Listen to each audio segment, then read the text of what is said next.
Mi padrastro exige que le entregue mis ganancias de la lotería porque él es el hombre de la casa, después de echarme a los 18 años.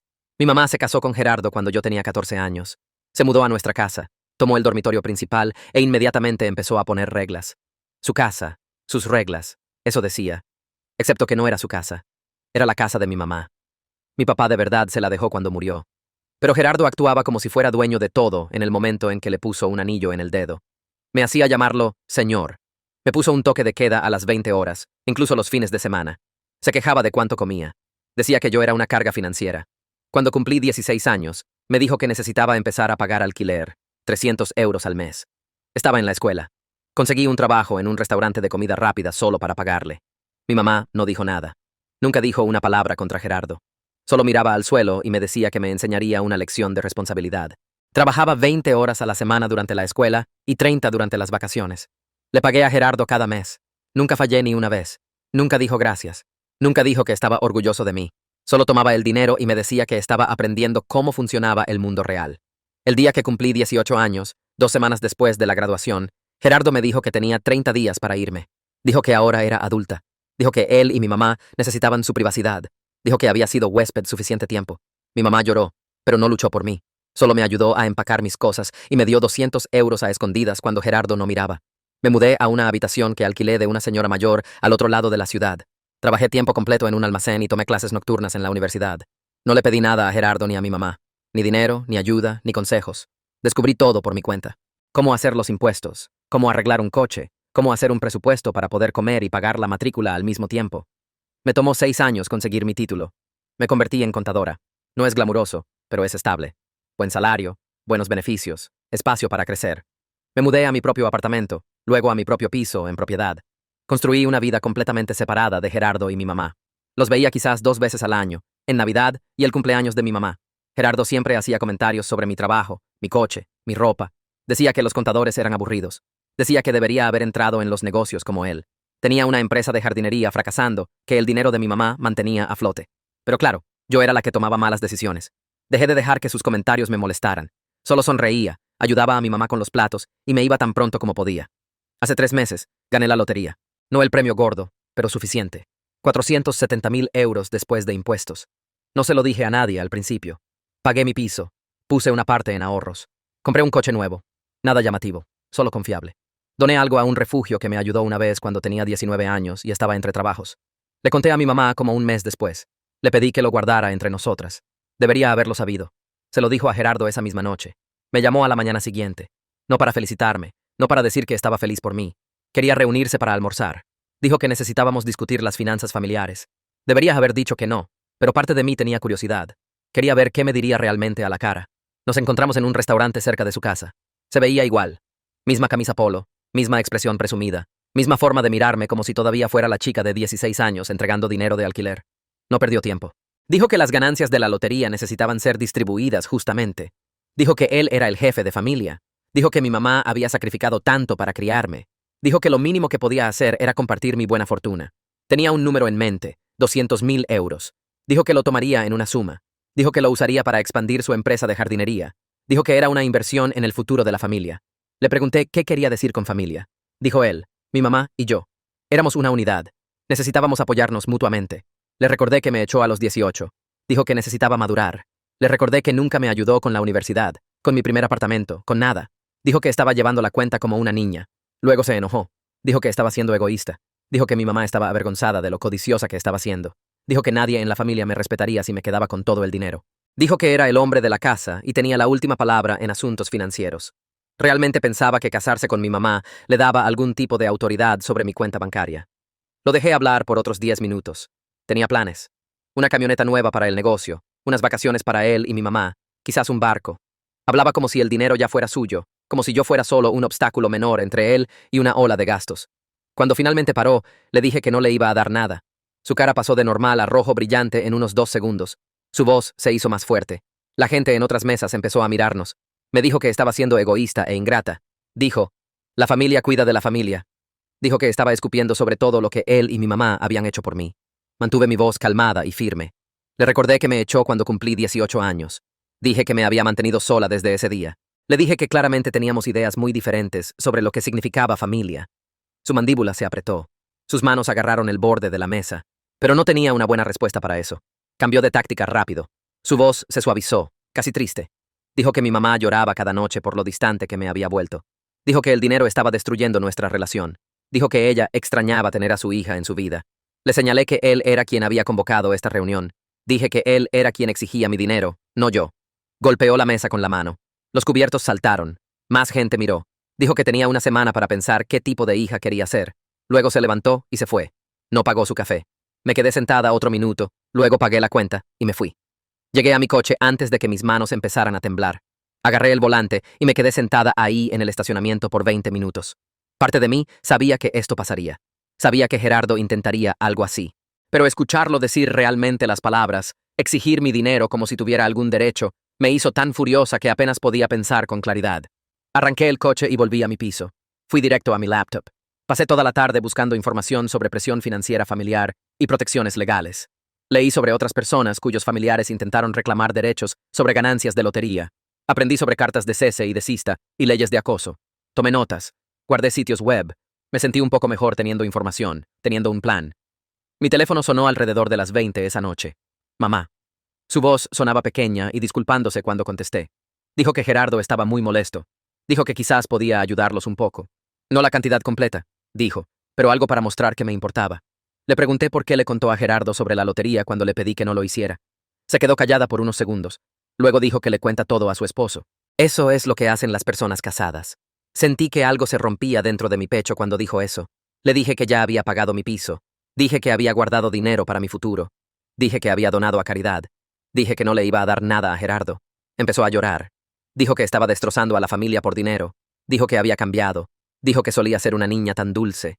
Le dije que era la misma persona que pagaba alquiler a los 16. Dije que era la misma persona a la que echaron a los 18. Dije, nada de mí ha cambiado excepto que ahora tengo dinero y Gerardo lo quiere. Siguió llorando. Terminé la llamada. A la mañana siguiente, busqué abogados que manejan derecho familiar y protección financiera. Encontré a Carolina Delgado. Su sitio web decía que ayudaba a las personas a proteger sus bienes de la presión familiar. Llamé a su oficina y conseguí una cita para esa tarde. Me senté en su oficina y expliqué todo. Gerardo exigiendo 200.000 euros, la reunión en el restaurante, la llamada de mi mamá. Carolina tomó notas todo el tiempo. Escribió fechas y detalles. Hizo preguntas sobre las palabras exactas de Gerardo y la participación de mi mamá. Cuando terminé, me miró y dijo, esto pasa más de lo que la gente piensa. Dijo que necesitábamos proteger mis bienes de inmediato. Carolina me dijo que documentara todo de ahora en adelante. Cada conversación con Gerardo, cada llamada de mi mamá sobre dinero, cada mensaje de texto. Dijo que si Gerardo intentaba hacer amenazas legales o me acosaba, necesitaría un registro claro de todo. Explicó que tener documentación hace toda la diferencia si las cosas empeoran. Volví a casa esa noche y empecé un registro detallado. Escribí todo lo que podía recordar de la reunión en el restaurante, lo que dijo Gerardo, lo que dije yo, la cantidad exacta que exigió, la forma en que golpeó la mesa con la mano. Lo escribí todo con fechas y horas. Me reuní con Gabriel Fuentes, mi contador, 2 días después. Expliqué la situación con Gerardo y mi mamá. Gabriel me ayudó a reestructurar mis cuentas. Añadió medidas de seguridad extra. Estableció designaciones de beneficiarios que excluían completamente a Gerardo. Gabriel dijo que había visto esto antes, familiares reclamando derechos sobre ganancias de lotería. Dijo que la documentación legal era la mejor protección que podía tener. Me sentí más segura saliendo de su oficina. Tenía abogados y contadores y documentación. Tenía protección. 3 días después del restaurante, Gerardo llamó directamente a mi teléfono. Su voz sonaba amigable y razonable, como si la pelea en el restaurante nunca hubiera pasado. Dijo que había exagerado. Dijo que ya no estaba pidiendo la cantidad completa, solo 50.000 euros para ayudar con el negocio. Solo lo suficiente para estabilizar las cosas, dijo. Le dije que no le iba a dar ninguna cantidad. Dije que necesitaba dejar de contactarme sobre esto. Mantuve mi voz firme. Su tono cambió instantáneamente. La voz amigable desapareció. Dijo que me iba a arrepentir. Dijo que estaba cometiendo un error enorme. Dijo que la familia no olvida las traiciones. Su voz se hizo más fuerte con cada frase. Le dije que amenazarme era mala idea. Dije que estaba documentando todo lo que decía. Luego colgué. Mis manos temblaban de nuevo, pero me sentía más fuerte de lo que me sentí en el restaurante. Ahora tenía abogados, tenía protección, tenía pruebas de lo que estaba haciendo. A la mañana siguiente, mi teléfono se iluminó con un mensaje de texto de mi mamá. Luego otro, luego 3, más seguidos. Abrí los mensajes y vi párrafos de texto sobre lo difíciles que estaban las cosas ahora. Dijo que la empresa de jardinería estaba perdiendo dinero cada mes. Dijo que Gerardo trabajaba 14 horas diarias tratando de mantener las cosas funcionando. Dijo que llegaba a casa exhausto y estresado, y ella odiaba verlo así. Dijo que quizás, si el negocio tuviera un poco de ayuda, solo lo suficiente para pasar este momento difícil, todo estaría bien de nuevo. Nunca usó la palabra dinero. Nunca me pidió nada directamente. Pero cada frase estaba diseñada para hacerme sentir culpable. Cada palabra estaba elaborada para hacerme imaginar a Gerardo sufriendo y a mi mamá sufriendo, y todo siendo mi culpa porque tenía dinero y no quería compartir. Leí todos los mensajes 2 veces. Luego abrí la cámara de mi teléfono y tomé capturas de pantalla de cada uno. Los guardé en una carpeta que había creado llamada documentación. No respondí. Puse mi teléfono boca abajo en mi escritorio y volví al trabajo. 2 días después, me reuní con Nicolás para almorzar en un café cerca de nuestra oficina. Nicolás y yo habíamos trabajado juntos por 3 años. Era la persona con quien hablaba de todo, la persona que sabía de mis terribles citas y mis problemas con el coche, y mi vecino molesto que tocaba batería a medianoche. Pero nunca le había contado mucho sobre mi familia. Había mencionado a mi mamá algunas veces. Había dicho que mi padrastro y yo no nos llevábamos bien, pero nunca había explicado toda la historia. Le conté todo ese día. Sobre Gerardo cobrándome alquiler a los 16, sobre que me echaron a los 18, sobre trabajar para pagarme la universidad sola, sobre ganar la lotería y Gerardo exigiendo 200.000 euros como si fuera su derecho, sobre los mensajes de culpa de mi mamá que llenaban mi teléfono cada mañana. Nicolás dejó su sándwich a la mitad y solo me miró fijamente. Dijo que no tenía idea. Dijo que pensaba que solo tenía una relación normal distante con mis padres, no esto. Dijo que Gerardo sonaba como un tipo difícil y mi mamá no era mucho mejor. Preguntó qué iba a hacer. Le dije que no les iba a dar nada. Dije que tenía una abogada ahora y estaba documentando todo. Nicolás asintió y dijo que eso era inteligente. Luego dijo algo que me hizo sentir menos sola de lo que me había sentido en semanas. Dijo que si Gerardo volvía a aparecer, si alguna vez necesitaba a alguien como apoyo, él vendría. Dijo que no debería tener que enfrentar esto sola. Le agradecí, y lo decía en serio. Una semana después de la reunión en el restaurante, estaba en mi escritorio revisando hojas de cálculo cuando sonó el teléfono de mi oficina. Era la recepcionista de abajo. Su voz sonaba incierta. Dijo que mi padrastro estaba en el vestíbulo pidiendo verme. Mi corazón empezó a latir fuerte inmediatamente. Le pedí que repitiera lo que dijo. Dijo que un hombre llamado Gerardo estaba ahí, y dijo que era mi padrastro y necesitaba hablar conmigo sobre algo importante. Le dije que no estaba disponible. Dije que por favor le pidiera que se fuera. Dijo, está bien, y la línea se quedó en silencio. Me quedé sentada mirando la pantalla de mi computadora, sin ver nada. Mis manos temblaban. Gerardo había venido a mi trabajo. Realmente había manejado hasta mi edificio de oficinas y entrado al vestíbulo como si tuviera algún derecho de estar ahí. La audacia de eso me hizo furiosa y asustada al mismo tiempo. Mi teléfono sonó de nuevo 5 minutos después. La recepcionista otra vez. Sonaba más incómoda ahora. Dijo que Gerardo se negaba a irse. Dijo que insistía en que solo necesitaba 5 minutos para hablar con su hija sobre asuntos familiares. Preguntó qué debía hacer. Le dije que llamara a mi jefe. Dije que esto era acoso y quería que lo sacaran del edificio. La escuché ponerme en espera. Luego voces de fondo. Luego la voz de mi jefe vino a la línea preguntando qué estaba pasando. Expliqué lo más calmadamente que pude que mi padrastro había aparecido sin invitación y se negaba a irse cuando se lo pidieron. Mi jefe dijo que lo manejaría y colgó. Me quedé congelada en mi escritorio por los siguientes 10 minutos. No podía concentrarme en el trabajo. Seguía imaginando a Gerardo abajo en el vestíbulo haciendo una escena. Todos en mi oficina viendo esto. Todos sabiendo de mi drama personal. Luego mi jefe vino a mi escritorio. Dijo que Gerardo se había ido. Dijo que le había dicho muy firmemente que necesitaba irse o llamarían a seguridad. Gerardo había discutido por unos minutos, diciendo que solo quería hablar, diciendo que esto era un asunto familiar. Pero finalmente se fue. Cuando salía, había gritado lo suficientemente fuerte para que todos en el vestíbulo escucharan que no podía evitarlo para siempre. Mi jefe preguntó si estaba bien. Dije que sí, aunque no era cierto. Dijo que si Gerardo volvía, llamarían a la policía inmediatamente. Le agradecí e intenté volver al trabajo, pero mis manos no dejaban de temblar. Estaba humillada. Todos en mi piso probablemente ya se habían enterado de esto. El departamento de contabilidad no era tan grande. La gente hablaba. Abrí mi correo electrónico y envié un mensaje a Carolina explicando lo que acababa de pasar. Respondió en 1 hora. Dijo que esto era acoso y necesitábamos enviar una carta formal de cese y desista inmediatamente. Dijo que aparecer en mi trabajo después de que le dije que dejara de contactarme sobre dinero era una clara violación de límites. Preguntó si quería que redactara la carta. Respondí que sí. La autoricé a enviar lo que ella considerara apropiado. Parte de mí se sintió aliviada. Tomar acción legal se sentía como finalmente tener algo de protección. Pero parte de mí estaba ansiosa sobre qué haría Gerardo cuando recibiera una carta de una abogada. ¿Haría las cosas mejores o peores? Esa noche, mi teléfono sonó. Mi mamá. Casi no contesté, pero sabía que seguiría llamando. Contesté. Estaba llorando antes de que yo siquiera dijera hola. Dijo que había hecho que echaran a Gerardo de mi trabajo como si fuera algún tipo de criminal. Dijo que lo estaba destruyendo. Dijo que era un buen hombre que solo quería hablar conmigo y lo había humillado frente a extraños. La interrumpí. Dije que Gerardo apareció en mi trabajo sin invitación. Dije que le dije a través de la recepcionista que no estaba disponible y le pedí que se fuera. Dije que se negó e hizo una escena y eso era culpa de él, no mía. Siguió llorando. Dijo que había cambiado. Dijo que me había vuelto fría y cruel. Dijo que la hija que crió nunca trataría a la familia así. Quería gritar. Quería recordarle que la hija que crió era la que pagaba alquiler a los 16 y fue echada a los 18. Pero solo dije que tenía que irme y colgué. Al día siguiente, busqué terapeutas especializados en dinámicas familiares. Encontré a Laura Rivera. Su sitio web decía que ayudaba a las personas a establecer límites con familiares difíciles. Llamé y conseguí una cita para el fin de semana. Cuando entré a su oficina, sonrió y señaló una silla cómoda. Me pidió que le contara qué me había traído. Empecé explicando sobre Gerardo y el dinero de la lotería, pero luego me encontré yendo más atrás, a cuando tenía 14 años y Gerardo se mudó, a pagar alquiler en la escuela, a que me echaran, a mi mamá nunca defendiéndome, a este patrón de mi mamá eligiendo a Gerardo sobre mí una y otra vez por 16 años.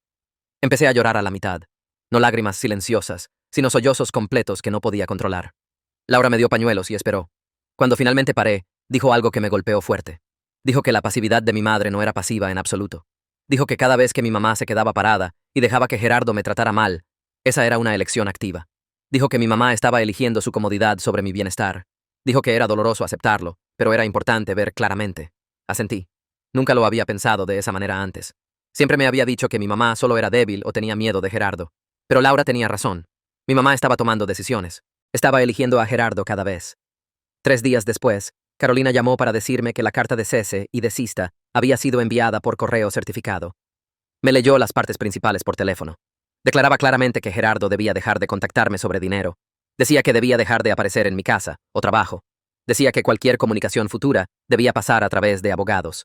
La carta era firme y profesional. Carolina dijo que Gerardo tendría que firmar al recibirla, así tendríamos prueba de que la recibió. Me sentí protegida teniendo esta documentación legal. Sentía como si finalmente hubiera trazado una línea con consecuencias. Pero también me sentía triste. No debería ser así. Las familias no deberían necesitar abogados. 2 días después, mi mamá llamó de nuevo. Dijo que Gerardo estaba tan herido por la carta legal que apenas podía funcionar. Dijo que estaba deprimido y enojado y se sentía atacado. Dijo que le estaba rompiendo el corazón y destruyendo su matrimonio. Preguntó cómo podía ser tan despiadada con el hombre que me crió. Tomé un respiro profundo. Dije que Gerardo no me crió. Dije que me cobró alquiler y me echó y ahora quería mi dinero. Dije que si su matrimonio estaba destruido, era porque Gerardo no podía aceptar que yo tenía límites. Empezó a llorar de nuevo. Dijo que estaba destrozando a la familia. Dije que la familia ya estaba destrozada hace 16 años cuando Gerardo me echó. Me colgó. A la mañana siguiente, mi mamá me envió un mensaje pidiéndome que fuera a cenar a la casa. Dijo que necesitábamos hablar las cosas como familia. Dijo que Gerardo prometía que estaría calmado y razonable. Dijo que solo querían encontrar un compromiso con el que todos pudieran vivir. Miré el mensaje por mucho tiempo. Cada instinto me decía que era mala idea. Laura me había dicho en nuestra última sesión que no le debía a Gerardo otra conversación. Dijo que ya había declarado mis límites claramente, e ir a esta cena solo le daría otra oportunidad de manipularme. Pero parte de mí quería creerle a mi mamá. Parte de mí quería pensar que quizás podíamos realmente hablar y llegar a algún tipo de entendimiento. Parte de mí todavía esperaba que mi mamá finalmente me defendiera. Respondí diciendo que iría a cenar. Una cena, para ver si podíamos tener una conversación productiva. Mi mamá respondió inmediatamente con un emoji de corazón y dijo, sábado a las 18. Ya me arrepentía de haber dicho que sí. El sábado llegó muy rápido. Pasé la mañana revisando mi archivo de documentación 3 veces, asegurándome de tener todo organizado. Estados de cuenta bancarios, la carta de cese y desista, la tarjeta de presentación de Carolina, capturas de pantalla de mensajes de texto. Me sentía como si me estuviera preparando para un juicio en vez de una cena con mi madre. Le envié un mensaje a Nicolás alrededor del mediodía para hacerle saber el plan. Me dijo que lo llamara si las cosas se ponían mal, que él manejaría hasta allá si lo necesitaba. Tener a alguien de mi lado hacía que todo se sintiera menos aterrador. Manejé a la casa de mi madre justo antes de las 18, estacionándome en la calle en vez del garaje para poder irme rápido si lo necesitaba. La casa se veía exactamente igual que siempre. Mismo revestimiento beige, mismos jardines de flores que mi madre mantenía ordenados, misma puerta de entrada por la que había caminado miles de veces de niña.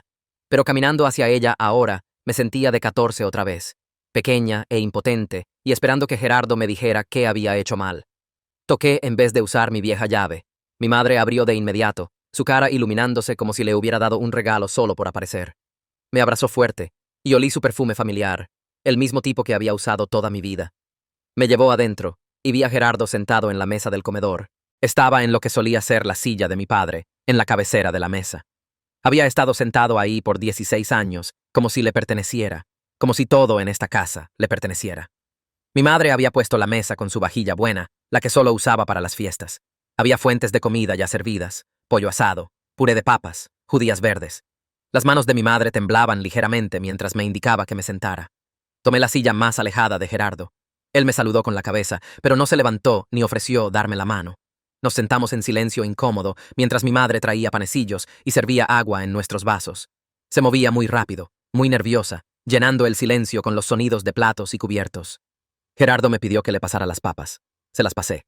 Preguntó cómo iba el trabajo. Dije que bien. Preguntó si mi piso necesitaba reparaciones. Dije que no. Mi madre seguía ofreciéndome más comida, apilando cosas en mi plato como si todavía fuera una adolescente que necesitaba ser alimentada. Preguntó sobre mi coche, sobre mis vecinos, sobre si estaba durmiendo bien. Conversación trivial que se sentía como caminar por un campo minado. Cada pregunta se sentía cargada, como si todos estuviéramos esperando que alguien dijera de qué realmente estábamos aquí para hablar. Gerardo comía lento, cortando su pollo en piezas precisas. Felicitó la cocina de mi madre. Mencionó que la empresa de jardinería había conseguido algunos clientes nuevos. Habló del clima. Todo era normal en la superficie, pero podía sentir la tensión debajo. La sonrisa de mi madre era demasiado brillante. La voz de Gerardo era demasiado calmada. Apenas probé la comida. Después de terminar de comer, mi madre empezó a recoger los platos. Gerardo se reclinó en su silla y se aclaró la garganta. Dijo que quería disculparse por cómo había actuado en el restaurante y en mi trabajo. Dijo que el negocio había estado pasándola difícil y había dejado que el estrés lo superara. Dijo que entendía que había construido mi propia vida y respetaba eso. Las palabras sonaban ensayadas, como si las hubiera practicado. Mi madre asentía desde la puerta de la cocina, animándolo. Le agradecí por la disculpa y esperé. Sabía que había más. Gerardo juntó las manos en la mesa y dijo que aunque entendía mi posición, la familia debería ayudar a la familia en tiempos de crisis. Dijo que lo había pensado mucho y ya no estaba pidiendo la cantidad original. Dijo que 25.000 euros serían suficientes. Solo lo suficiente para salvar el negocio y mantener las cosas estables. Mi madre volvió a la mesa y se sentó. Intervino para decir que no era realmente sobre el orgullo de Gerardo. Era sobre su seguridad. Dijo que el negocio los mantenía a ambos, y si fallaba, ella también se vería afectada. Preguntó si no quería proteger a mi propia madre. Sentí la familiar culpa subiendo en mi pecho, ese viejo sentimiento de ser responsable de la felicidad de mi madre. Pero lo empujé hacia abajo. Les dije que había ofrecido ayudar a mi madre directamente años antes, cuando recién conseguí mi trabajo de contadora y tenía algunos ahorros. Le recordé que había rechazado porque Gerardo dijo que no necesitaban mi ayuda. Dije que no les iba a dar dinero ahora, especialmente no para un negocio que Gerardo había llevado a la ruina.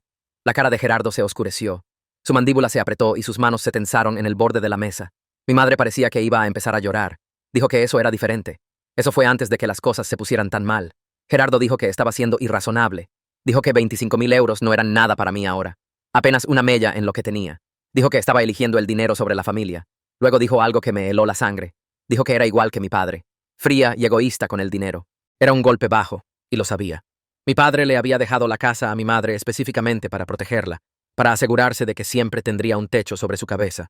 Y Gerardo había estado viviendo en esa casa sin pagar alquiler por 16 años, actuando como si fuera suya. Me levanté. Dije que esta cena había terminado y no iba a discutir dinero con ellos de nuevo. Mi madre me agarró el brazo, sus dedos clavándose en mi manga, y me rogó que no me fuera enojada. Dijo que éramos familia y podíamos resolver esto si seguíamos hablando. Gerardo también se levantó. Dijo que si salía por esa puerta, estaba eligiendo ser una extraña para esta familia. Dijo que me arrepentiría de darles la espalda. Liberé mi brazo del agarre de mi madre. Le dije a Gerardo que había sido una extraña desde que me echó a los 18. Le dije que había estado resolviendo todo por mi cuenta por 12 años. Caminé hacia la puerta y mi madre me siguió, todavía suplicando. Me fui sin mirar atrás. Me senté en mi coche por 10 minutos antes de poder manejar, mis manos temblando en el volante. Durante las siguientes 2 semanas, mi teléfono se convirtió en un campo de batalla.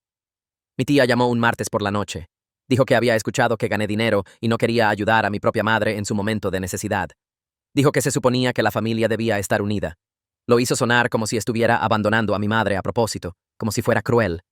Mi primo me envió un mensaje 3 días después, preguntando si eran ciertos los rumores de que estaba dejando que Gerardo perdiera su negocio por despecho. Dijo que siempre pensó que yo era mejor que eso. Recibí una llamada de la amiga de mi madre preguntando si había algo que pudiera hacer para ayudarme a entrar en razón. Cada contacto dejaba más claro que Gerardo estaba esparciendo su versión de los eventos. Estaba diciéndoles a todos que era codiciosa y despiadada. Estaba dejando fuera la parte donde me echó, la parte donde me cobró alquiler siendo adolescente, la parte donde apareció en mi trabajo. Contacté a mi tía directamente. La llamé y le pregunté si podíamos hablar. Expliqué toda la historia.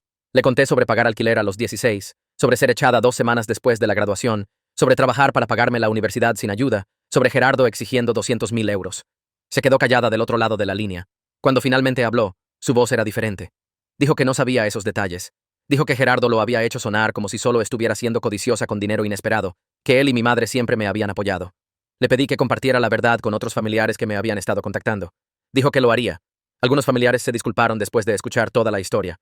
Mi primo llamó de vuelta y dijo que lo sentía por sacar conclusiones precipitadas. La amiga de mi madre envió un mensaje diciendo que ahora entendía por qué había establecido límites. Pero otros se pusieron del lado de Gerardo de todas formas.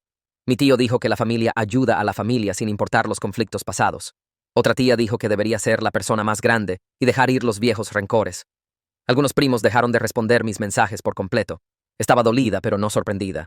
Estas eran personas que no habían estado ahí durante los años difíciles. No me habían visto trabajar en comida rápida a los 16 para pagarle alquiler a Gerardo.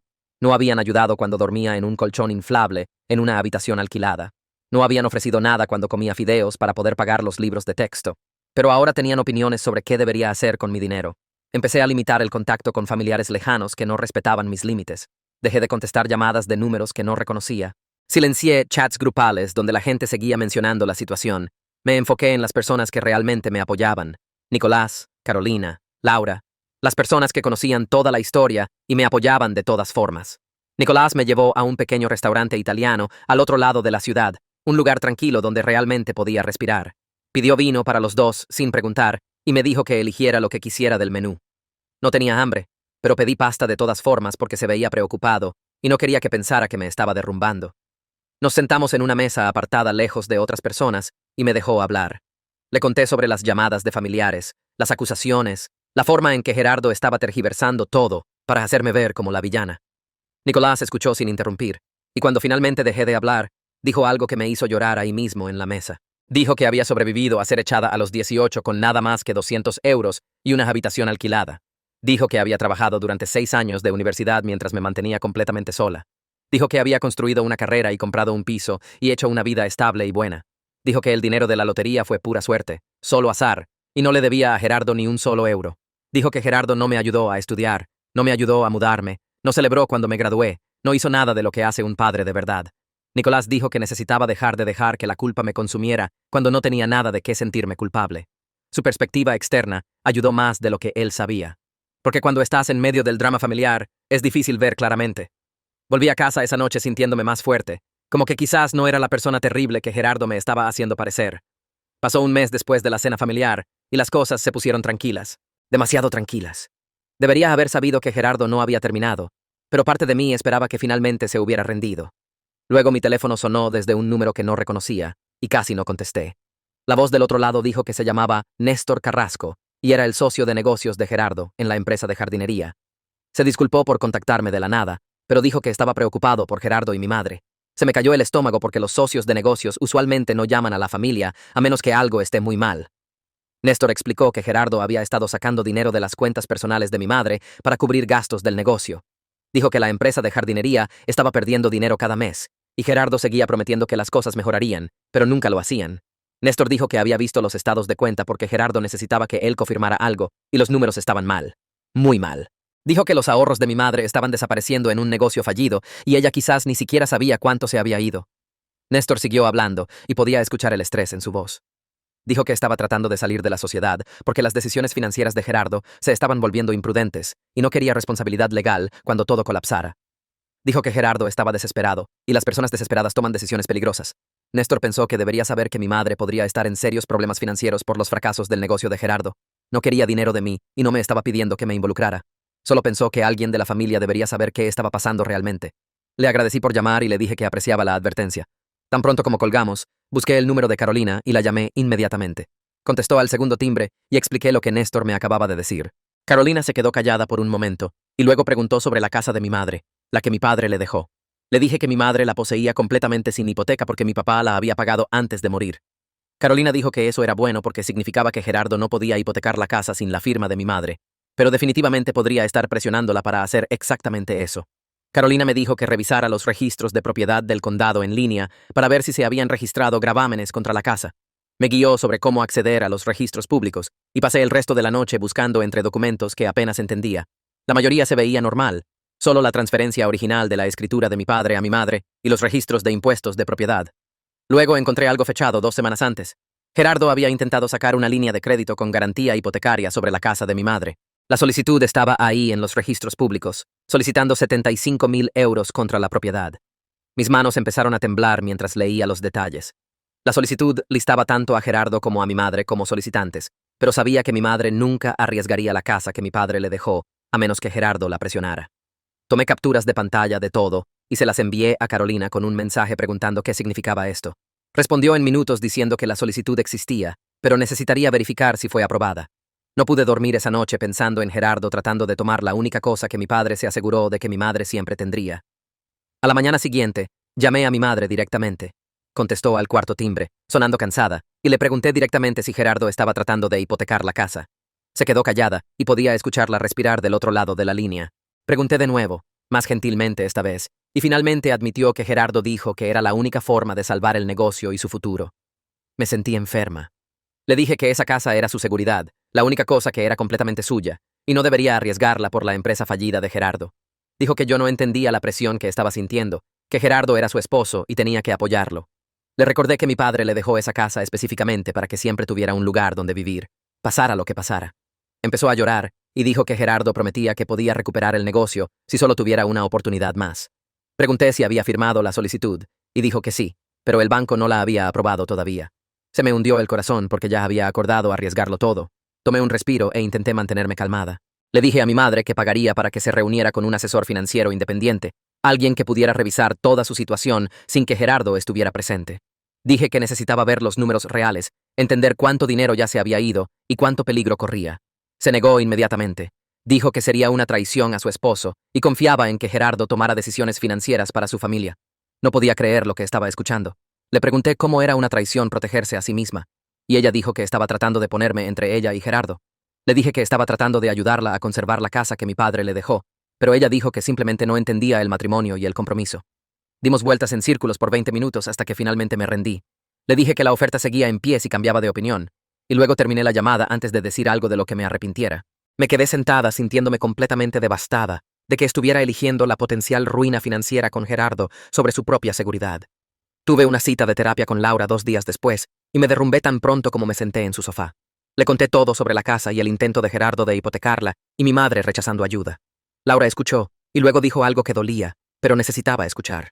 Dijo que no podía salvar a mi madre de decisiones que estaba tomando activamente. Dijo que mi madre era una adulta que estaba eligiendo quedarse con Gerardo y arriesgar su seguridad financiera, y tenía que aceptar que no podía controlar eso. Laura dijo que podía ofrecer ayuda y recursos, pero no podía forzar a mi madre a tomarlos, y seguir presionando solo me lastimaría sin cambiar nada. Dijo que la parte más difícil de amar a alguien era verlos tomar malas decisiones y saber que no podías detenerlos. Lloré durante la mayor parte de la sesión, porque aceptar eso se sentía imposible. Quería proteger a mi madre de la forma en que ella nunca me protegió. Pero Laura tenía razón. Mi madre estaba tomando sus propias decisiones y tenía que dejarla enfrentar las consecuencias, aunque la destruyera financieramente. 2 semanas pasaron lentamente y no supe nada de mi madre ni de Gerardo. Luego mi teléfono sonó temprano un martes por la mañana y era mi madre llamando. Casi no contesté, pero algo me hizo hacerlo. Estaba llorando tan fuerte que apenas podía entenderla al principio. Dijo que el banco negó la línea de crédito con garantía hipotecaria porque el puntaje de crédito de Gerardo era demasiado bajo y las finanzas del negocio eran terribles. Sonaba aliviada y aterrorizada al mismo tiempo. Dijo que estaba contenta de que el banco dijera que no porque había estado asustada de arriesgar la casa, pero ahora estaba asustada de lo que Gerardo haría después. Le pregunté gentilmente si había considerado si quedarse con alguien que arriesgaría su casa era seguro. Se puso defensiva inmediatamente y dijo que estaba tergiversando todo, que Gerardo solo estaba tratando de salvar su futuro, y lo estaba haciendo sonar como un villano.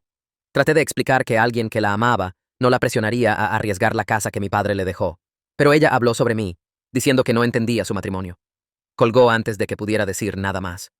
Mi teléfono sonó de nuevo 10 minutos después desde el número de mi madre. Contesté, pensando que estaba llamando para disculparse, pero era la voz de Gerardo la que vino por la línea. Estaba temblando de rabia, sus palabras saliendo rápidas y afiladas. Dijo que yo había envenenado al banco contra él, que había saboteado su negocio a propósito, que estaba tratando de destruir su matrimonio con mi madre. Le dije que no tenía nada que ver con la decisión del banco, que sus propias finanzas y puntaje de crédito hicieron eso. Me llamó mentirosa y dijo que debía haber contactado al banco para decirles que no aprobaran el préstamo. Dije que no era así como funcionaban los bancos y que necesitaba dejar de contactarme. Siguió gritando sobre cómo estaba arruinando todo y que iba a pagar por lo que le había hecho. Luego Gerardo dijo algo que me heló la sangre. Dijo que me iba a demandar por lo que llamó contribución familiar. Afirmaba que porque me había dado techo de los 14 a los 18, me debía compensación ahora que tenía dinero. Dijo que había guardado recibos y registros de todo lo que gastó en mí e iba a devolver todo más intereses. Era completamente absurdo legalmente, pero me asustó emocionalmente porque Gerardo sonaba serio. Le dije que era bienvenido a intentarlo, pero ningún abogado tomaría ese caso. Dijo que escucharía de su abogado y colgó. Mis manos temblaban mientras abría la aplicación de grabadora de voz en mi teléfono y me daba cuenta de que había grabado toda la llamada. Inmediatamente envié el archivo de grabación a Carolina con un mensaje preguntando si la amenaza de Gerardo tenía alguna base legal. Me llamó de vuelta en una hora y dijo que necesitábamos hablar sobre los próximos pasos porque Gerardo estaba escalando de formas peligrosas. Carolina me llamó de vuelta en 20 minutos de recibir la grabación. Escuchó todo sin interrumpir y cuando terminó, estuvo callada por un momento antes de hablar. Me dijo que Gerardo no tenía absolutamente ningún derecho legal a mis ganancias de lotería y su amenaza era intimidación completamente infundada. Explicó que incluso si hubiera sido mi tutor legal, lo cual no era ya que mi madre tenía la custodia completa, no podía reclamar compensación por gastos normales de crianza años después del hecho. El alquiler que me cobró siendo menor ya era legalmente cuestionable, e intentar usarlo como justificación para exigir dinero ahora era absurdo.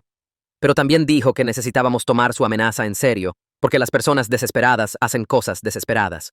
Recomendó que preparáramos una respuesta formal a través de su bufete para desestimar cualquier presentación legal antes de que empezara.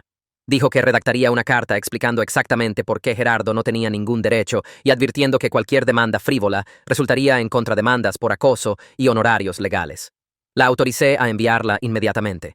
La carta salió 2 días después por correo certificado para que tuviéramos prueba de que Gerardo la recibió. Carolina me envió una copia y la leí 3 veces, sintiéndome más segura con cada lectura. El lenguaje era claro y firme, exponiendo la realidad legal de que Gerardo no tenía derecho a reclamar ninguna porción de mis ganancias. Hacía referencia a la grabación de su amenaza, documentaba su patrón de acoso incluyendo aparecer en mi trabajo, y declaraba claramente que cualquier acción legal sería enfrentada con defensa agresiva y contrademandas. La carta terminaba con una demanda de que Gerardo cesara todo contacto conmigo respecto a dinero o enfrentaría más consecuencias legales. Por cerca de una semana después de que la carta llegó, todo se puso tranquilo. Sin llamadas de Gerardo, sin visitas, sin mensajes a través de mi madre. Empecé a pensar que quizás la amenaza legal realmente había funcionado. Luego mi teléfono empezó a vibrar con mensajes de mi madre. El primero decía que había convertido todo en una batalla legal, cuando deberíamos estar manejando esto como familia. El segundo decía que la familia no debería necesitar abogados para hablarse. El tercero decía que mi padre estaría tan decepcionado de cómo estaba tratando a las personas que me criaron. Cada mensaje se sentía como un golpe al estómago, aunque sabía que solo estaba repitiendo lo que Gerardo le había dicho que dijera. Quería responder, defenderme, explicar que Gerardo empezó esto exigiendo mi dinero y amenazando con demandarme. Pero sabía por la terapia con Laura que responder solo alimentaría el ciclo. Mi madre llevaría lo que dijera de vuelta a Gerardo. Él lo tergiversaría en algo más, y ella volvería con más culpa y manipulación. Así que no respondí a ninguno de los mensajes. Solo tomé captura de pantalla de cada uno para mi archivo de documentación e intenté ignorar cuánto dolían. Me sumergí en el trabajo tratando de crear algo de normalidad, a pesar del caos familiar girando a mi alrededor. Tenía una auditoría grande próxima para uno de nuestros clientes principales y enfoqué toda mi energía en los números y hojas de cálculo. El trabajo siempre había sido mi lugar seguro, la única área de mi vida donde tenía control completo y reglas claras. 2 semanas después de la carta del abogado, mi jefa me llamó a su oficina y pensé que quizás alguien se había quejado de mi desempeño o Gerardo había causado problemas aquí también de alguna forma. En cambio, me ofreció un ascenso a contadora senior con un aumento sustancial y mi propio equipo para manejar. Me quedé sentada ahí atónita por un momento antes de aceptar. Dijo que me lo había ganado a través de trabajo consistentemente excelente y potencial de liderazgo, y la firma quería invertir en mi futuro con ellos. Saliendo de su oficina, sentí esta oleada de validación de que había construido algo real y estable, completamente separado de Gerardo y mi madre. Mis compañeros de trabajo me llevaron a celebrar esa noche, y por unas horas, olvidé completamente el drama del dinero. Fuimos a un buen restaurante, y brindaron por mi éxito, y me hicieron reír con historias sobre política de oficina y clientes difíciles. Nicolás seguía cruzando mi mirada desde el otro lado de la mesa, y sonriendo como si estuviera genuinamente orgulloso de mí. Y me di cuenta de que tenía personas en mi vida que se preocupaban por mis logros sin querer nada de mí. Al día siguiente, me reuní con Gabriel para discutir planificación financiera a largo plazo ahora que tenía tanto el dinero de la lotería como un salario más alto. Sugirió establecer un fideicomiso y cuentas de inversión que asegurarían mi futuro financiero de formas que hacían mis bienes esencialmente inalcanzables, incluso si Gerardo de alguna forma encontrara un abogado dispuesto a presentar una demanda frívola. Pasamos 2 horas repasando opciones y firmé papeles creando un fideicomiso revocable en vida conmigo como única beneficiaria y fideicomisaria. Gabriel explicó que la estructura del fideicomiso proporcionaba protección legal y beneficios fiscales mientras me mantenía en control completo de los fondos. También me ayudó a diversificar mis inversiones a través de diferentes cuentas y tipos de activos para no tener todo en simples ahorros. Para cuando terminamos, tenía una fortaleza financiera alrededor de todo lo que había ganado. Gabriel me dijo que incluso si Gerardo presentara una demanda, lo cual dudaba que cualquier abogado competente permitiría, mis bienes ahora estaban protegidos de formas que los hacían legalmente imposibles de tocar. Salí de su oficina sintiéndome más segura de lo que me había sentido en meses, como si finalmente hubiera construido muros suficientemente altos para mantener a Gerardo fuera de mi vida. 3 días después, el portero de mi edificio llamó a mi unidad por el intercomunicador. Sonaba disculpándose mientras me decía que mi padrastro estaba en el vestíbulo pidiendo subir. Se me cayó el estómago y le dije firmemente que no permitiera que Gerardo entrara bajo ninguna circunstancia. El portero dijo que entendía y lo manejaría. Me paré junto a mi ventana mirando hacia abajo a la entrada del edificio, viendo a Gerardo caminar de un lado a otro en la acera. Estaba gesticulando y claramente discutiendo con el portero a través de las puertas de vidrio. El enfrentamiento duró casi 10 minutos, antes de que Gerardo finalmente volviera a su camioneta y se fuera. Estaba temblando mientras llamaba a la línea no de emergencia de la policía para hacer un reporte.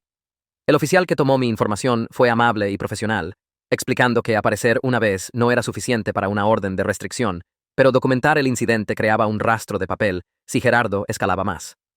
Le di el número de caso de mi documentación de acoso y mencioné la carta de cese y desista del abogado. Dijo que estaba haciendo todo bien al mantener registros y sugirió que considerara cámaras de seguridad para mi unidad. Después de colgar, me senté en mi sofá por mucho tiempo solo tratando de calmarme. Gerardo apareciendo en mi casa se sentía como una violación, aunque nunca pasó del vestíbulo. Carolina me llamó a la mañana siguiente después de que le envié un correo sobre el incidente. Dijo que Gerardo claramente no estaba respondiendo a los límites y sugirió que intentáramos un enfoque final antes de buscar una orden de restricción. Recomendó organizar una sesión de mediación con un mediador profesional donde Gerardo, mi madre y yo pudiéramos tener una conversación supervisada con una tercera parte neutral presente. Pensó que podría proporcionar cierre o al menos establecer un límite final claro que incluso Gerardo no pudiera malinterpretar. Estaba escéptica porque no pensaba que Gerardo fuera capaz de una conversación razonable, pero Carolina dijo que a veces tener un testigo objetivo y profesional del comportamiento de alguien lo hacía innegable. Acepté intentar, en parte porque esperaba que pudiera ayudar a mi madre a ver la situación más claramente cuando alguien fuera de la familia señalara lo irrazonable que Gerardo estaba haciendo. Carolina organizó la sesión para la semana siguiente en un centro de mediación en el centro. La sesión de mediación estaba programada para las 14:00 un jueves. Llegué 15 minutos antes y me senté en la sala de espera tratando de evitar que mis manos temblaran. Mi madre llegó después, viéndose cansada y nerviosa. Me dio una pequeña sonrisa triste, pero no intentó abrazarme ni empezar una conversación. Luego Gerardo entró llevando una carpeta gruesa de manila, su cara fijada en una determinación sombría. La mediadora se presentó como alguien especializada en disputas financieras familiares y explicó las reglas básicas. Todos tendrían oportunidad de hablar sin interrupción. El objetivo era encontrar puntos en común, y ella estaba ahí para facilitar, no para juzgar. Gerardo inmediatamente intervino antes de que ella siquiera terminara, abriendo su carpeta y sacando páginas de cálculos escritos a mano. Dijo que había documentado todo lo que gastó en mí, desde los 14 hasta los 18 años, y le debía 47,000 euros. La mediadora pidió ver sus números, y Gerardo se los entregó orgullosamente, como si hubiera construido un caso a prueba de todo. Ella revisó las páginas cuidadosamente, su expresión neutral, luego le pidió a Gerardo que explicara su metodología. Dijo que había detallado alquiler, comida, servicios, ropa, materiales escolares, e incluso calculó el valor del dormitorio que usaba. La mediadora me miró y preguntó si tenía algo que decir sobre estos cálculos. Le dije que había pagado a Gerardo 300 euros al mes de alquiler de los 16 a los 18, lo cual sumaba más de 7,000 euros, y señalé que cobrarle alquiler a una menor y luego detallar gastos normales de crianza no era legalmente válido. La mediadora asintió lentamente y le dijo a Gerardo que los padres tienen una obligación legal de proveer para los hijos menores y no pueden luego exigir reembolso por cumplir con esa obligación. Mi madre empezó a llorar, sus hombros temblando mientras presionaba pañuelos contra sus ojos. Dijo que solo quería que su familia se llevara bien y que no podíamos encontrar algún tipo de compromiso que hiciera felices a todos. La mediadora le preguntó gentilmente qué tipo de compromiso tenía en mente. Mi madre dijo que quizás podía ayudarlos con la deuda del negocio. No la cantidad completa que Gerardo quería, pero algo para mostrar que me importaba su bienestar. Tomé un respiro profundo y expliqué lo más calmadamente que pude que ya había comprometido al mantener cualquier relación después de ser echada a los 18. Dije que había construido toda mi vida adulta sin su ayuda ni apoyo, y no estaba obligada a financiar el negocio fallido de Gerardo solo porque tuve suerte con un boleto de lotería. La mediadora se volvió hacia Gerardo y le preguntó directamente qué esperaba lograr de esta mediación. Gerardo se inclinó hacia adelante y dijo que quería lo que era justo, que la familia debía apoyar a la familia, y yo tenía más dinero del que necesitaba mientras ellos estaban pasándola difícil. La mediadora le pidió que definiera justo en términos específicos. Gerardo dijo que justo era que yo reconociera que él y mi madre se sacrificaron para criarme y les debía por ese sacrificio. Sentí algo soltarse dentro de mí. Todos los años de morderme la lengua y quedarme callada. Le dije a Gerardo que justo habría sido que no me cobrara alquiler cuando tenía 16 años y trabajaba 20 horas a la semana durante la escuela. Justo habría sido que no me echara a los 18 con 30 días de aviso. Justo habría sido que no exigiera 200.000 euros de mis ganancias de lotería como si tuviera algún derecho. Justo habría sido que no me acosara en mi trabajo y apareciera en mi casa después de que dije que no. Justo habría sido que fuera un padre de verdad en vez de un arrendador que resentía mi existencia. La mediadora se reclinó en su silla y miró entre los tres. Dijo claramente que Gerardo no tenía derecho legal a reclamar ninguna porción de mis ganancias de lotería y que su patrón de comportamiento constituía acoso. Preguntó si había alguna posibilidad de resolver esto a través de apoyo familiar voluntario, y yo dije que no la había. Gerardo se levantó abruptamente y dijo que esto era una pérdida de tiempo, que la mediadora estaba siendo parcial contra él. La sesión terminó sin resolución y Gerardo salió furioso mientras mi madre recogía sus cosas lentamente. Mi madre me alcanzó en el pasillo fuera de la sala de mediación antes de que pudiera irme. Preguntó si podíamos hablar en privado solo por un minuto. Casi dije que no, pero algo en su cara me hizo aceptar. Nos sentamos en una banca en el vestíbulo del edificio, y ella retorcía sus manos juntas nerviosamente. Admitió que Gerardo había sido imposible de soportar desde que me negué a darle dinero, que la culpaba por criar una hija ingrata, que su matrimonio estaba más tenso de lo que había estado nunca. Esperé a que dijera que lo iba a dejar, o que finalmente veía lo mal que estaba su comportamiento, pero en cambio, solo dijo que ya no sabía qué hacer. Dijo que Gerardo estaba enojado todo el tiempo, y ella estaba cansada de estar atrapada en el medio entre nosotros. Le dije gentilmente que no estaba atrapada en el medio. Estaba eligiendo quedarse con alguien que estaba acosando a su hija e intentando robar dinero que gané por pura suerte. Se estremeció ante la palabra robar, pero no lo negó. Dijo que el matrimonio era complicado, y yo no entendía la situación completa. Dije que entendía lo suficiente para saber que estaba eligiendo la comodidad de Gerardo sobre mi seguridad y bienestar, igual que cuando era más joven. Empezó a llorar de nuevo y dijo que desearía que las cosas fueran diferentes, pero no sabía cómo arreglar nada de esto. Me levanté y le dije que la amaba, pero no podía seguir teniendo la misma conversación donde ella reconocía el problema, pero se negaba a cambiar nada. Asintió y se secó los ojos, y me alejé sabiendo que nada había realmente cambiado. Manejé a casa en trance después de que terminó la sesión de mediación. La admisión de mi madre de que Gerardo le hacía la vida difícil, pero su negativa a cambiar nada se repetía en mi cabeza. Estacioné en el garaje de mi piso y me quedé sentada ahí por 20 minutos antes de entrar. Mi teléfono vibró con un mensaje de mi madre preguntando si podíamos hablar pronto. No respondí de inmediato. Necesitaba descifrar qué realmente quería de una relación con ella, si algo era siquiera posible todavía. A la mañana siguiente, la llamé y le pedí que nos reuniéramos para un café, solo nosotras dos. Aceptó inmediatamente, sonando esperanzada de una forma que me dolía en el pecho. Nos reunimos en un café a medio camino entre nuestras casas, territorio neutral donde Gerardo no aparecería. Mi madre se veía cansada cuando llegó, ojeras y sus manos temblando ligeramente mientras revolvía azúcar en su café. Esperé a que ella hablara primero, pero solo me miró con ojos tristes. Le dije que la amaba, y siempre la amaría, pero no podía seguir teniendo una relación donde ella permitía que Gerardo me acosara. Empezó a protestar y levanté mi mano. Expliqué que necesitaba un límite claro. Podía contactarme directamente cuando quisiera construir nuestra relación, hablar de su vida, compartir cosas que le importaban. Pero cualquier mención de dinero, cualquier presión para reconciliarme con Gerardo, cualquier intento de hacerme sentir culpable por mis decisiones, resultaría en que yo terminara la conversación inmediatamente. Se secó las lágrimas de la cara y preguntó si realmente decía eso en serio. Le dije que nunca había sido más seria sobre nada. Asintió lentamente y dijo que lo intentaría, aunque su voz tembló cuando lo dijo. No estaba segura de que pudiera mantenerlo. Gerardo la había controlado por tanto tiempo que dudaba que supiera cómo tener una conversación sin considerar qué pensaría él. Terminamos nuestro café en silencio incómodo y nos abrazamos brevemente en el estacionamiento antes de ir por caminos separados. Esa noche, mi teléfono vibró con un mensaje del número de mi madre. El mensaje era claramente de Gerardo.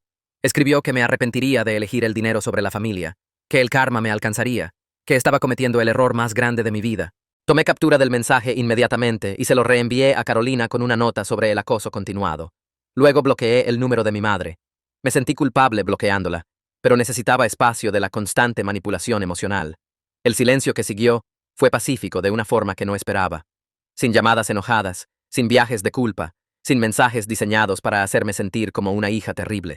Pero el silencio también fue triste porque significaba aceptar que mi madre no podía o no quería proteger nuestra relación de la interferencia de Gerardo. Pasé el fin de semana limpiando mi piso y organizando mis finanzas con las nuevas medidas de seguridad que Gabriel me había ayudado a establecer. Durante el siguiente mes, me enfoqué en construir la vida que realmente quería con la seguridad financiera que ahora tenía. Tomé tiempo libre del trabajo y reservé un viaje a Irlanda, un lugar que siempre había querido visitar pero nunca pensé que podía pagar. Caminé por castillos antiguos y me senté en pequeños pubs escuchando música en vivo. Comí mariscos frescos e hice senderismo a lo largo de acantilados dramáticos con vista al océano. No me preocupé por costos o presupuesto o si podía pagar la habitación de hotel más bonita. La libertad se sintió extraña al principio, casi mal, como si estuviera siendo demasiado indulgente. Pero me recordé que me lo había ganado a través de años de trabajo duro y pura suerte, y merecía disfrutarlo. Cuando volví, doné otra parte de dinero a causas que me ayudaron cuando estaba pasándola difícil. El refugio que me dio un lugar donde quedarme cuando tenía 19 años y estaba entre trabajos. Un banco de alimentos que me mantuvo alimentada durante mis meses más difíciles en la universidad. Un fondo de becas para estudiantes de universidad que trabajan tiempo completo. Cada donación se sintió significativa de una forma que comprar cosas para mí misma, no. Estaba convirtiendo mi buena fortuna en ayuda para personas enfrentando las mismas dificultades que sobreviví. Programé mi sesión regular con Laura después de volver de Irlanda. Preguntó cómo me sentía sobre la situación con mi madre y Gerardo. Le conté sobre bloquear el número de mi madre y la extraña mezcla de paz y tristeza que siguió. Laura me ayudó a entender que había estado de luto por la pérdida de una relación real con mi madre desde los 18, quizás incluso antes.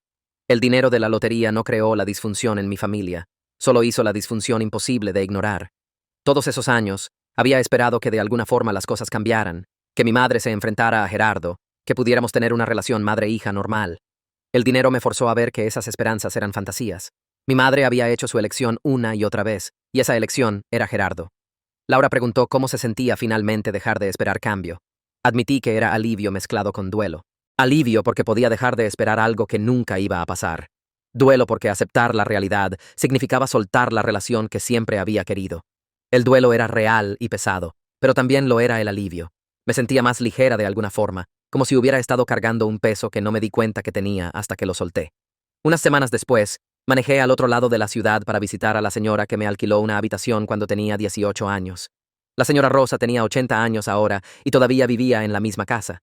Llamé antes y me recordó inmediatamente. Me invitó a tomar un té. Cuando llegué, se movía lento, pero su mente estaba aguda como siempre. Nos sentamos en su cocina tomando té y preguntó sobre mi vida. Le conté sobre mi trabajo, mi piso, y mencioné cuidadosamente que había recibido algo de dinero recientemente. Sonrió y dijo que siempre supo que me iría bien. Pregunté cómo le estaba yendo y admitió que la casa se estaba volviendo difícil de mantener. El techo goteaba en lluvia fuerte. La plomería hacía ruidos extraños. No podía pagar reparaciones grandes con su ingreso fijo y sus hijos vivían fuera del país.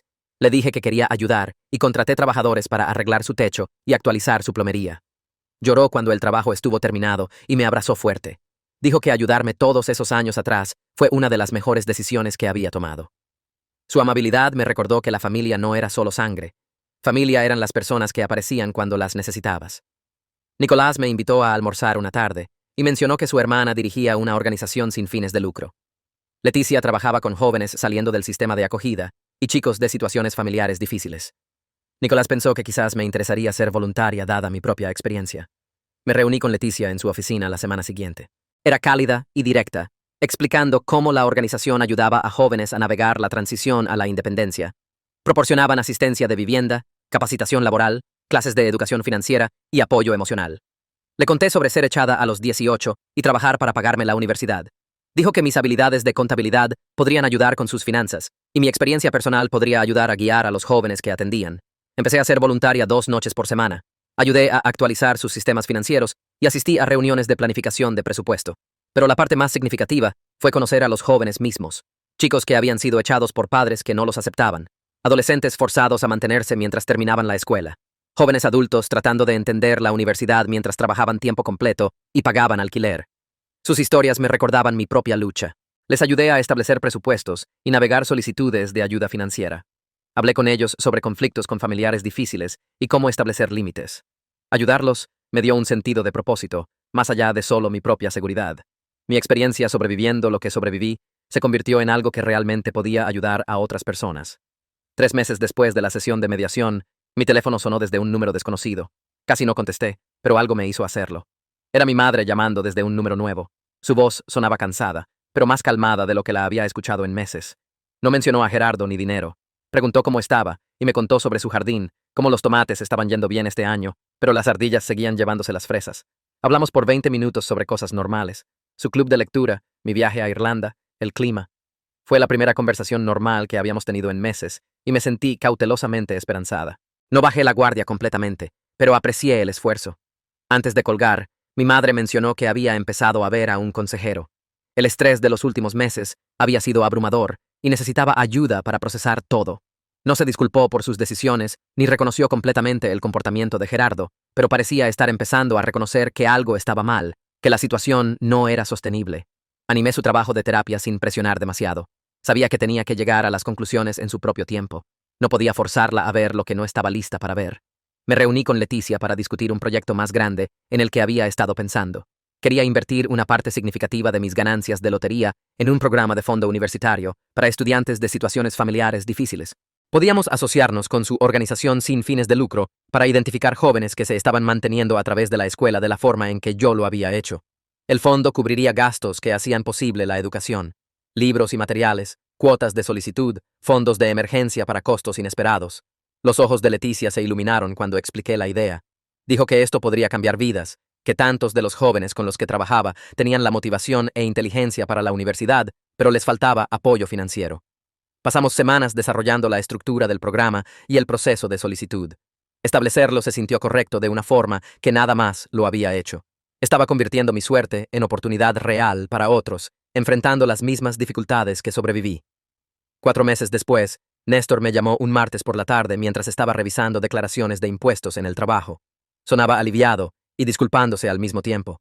La empresa de jardinería de Gerardo había declarado oficialmente bancarrota esa mañana. Néstor había logrado salir de la sociedad 2 meses antes, después de ver el desastre financiero venir.